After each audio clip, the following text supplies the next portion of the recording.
بسم اللہ الرحمن الرحیم۔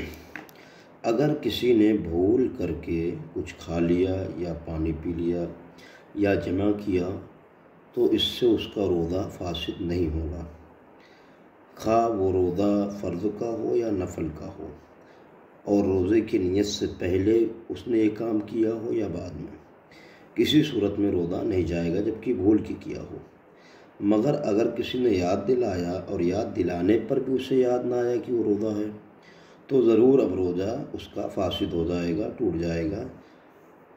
البتہ یہ ضرور ہے کہ یاد دلانے کے بعد یہ افعال واقع ہوں، یعنی کہ کسی نے یاد دلایا کہ تم روزے سے ہو، اس کے بعد پھر اس نے کچھ کھا پی لیا، یعنی کسی نے یاد دلایا، اسے یاد نہیں آیا کہ میں روزہ سے ہوں کہ نہیں ہوں، اور اس کے بعد اس نے کچھ کھا پی لیا تو اب اس کا روزہ فاسد ہوئے گا۔ ہاں، یاد دلانے سے پہلے اگر اس نے کچھ کھایا پیا تھا تو اس سے اس کا روزہ فاسد نہیں ہوگا۔ البتہ اس صورت میں کفارہ لازم نہیں ہوگا، کیونکہ اسے یاد نہیں آ رہا کہ وہ روزہ ہے کہ نہیں۔ کسی نے دلایا یاد، پھر بھی یاد نہیں آیا، وہ آدمی جانتا ہے کہ روزہ ہے تو اس کا روزہ تو فاسد ہو جائے گا، لیکن اس سے کفارہ اس پر لازم نہیں آئے گا۔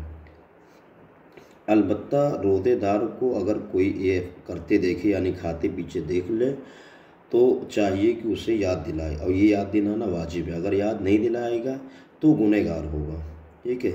ہاں، اگر یہ دیکھے کہ روزہ دار بہت کمزور ہے، اگر یاد دلا دیا جائے گا تو وہ کھانا پینا چھوڑ دے گا، بہت کمزور ہو جائے گا، روزہ رکھنا بھی دشوار ہو جائے گا، نماز بھی نہیں پڑھ پائے گا، تو پھر چھوڑے۔ اور اگر کھا لے گا تو پھر روزہ اچھی طرح سے پورا کر لے گا، نمازیں میں اچھی طرح سے ادا کر لے گا۔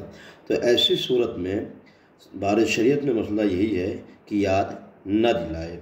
بعض مشائخ نے کہا کہ بوڑھے کو دیکھے تو یہ کھاتے پیتے تو اسے یاد نہ دلائے، جوان کو دیکھے تو یاد دلا دے، لیکن یہ قاعدہ اکثریہ ہے، اور حقیقت میں لحاظ قوت اور ذوق کا ہے۔ اگر کمزور آدمی کو دیکھے کہ بہت کمزور ہے تو اور روزہ رکھ کر کے بھول گیا، کچھ کھا پی رہا ہے تو اسے یاد نہ دلائے، اور اگر مضبوط آدمی کو دیکھ رہا ہے، طاقتور کو، تو اسے یاد دلا دے، ٹھیک ہے۔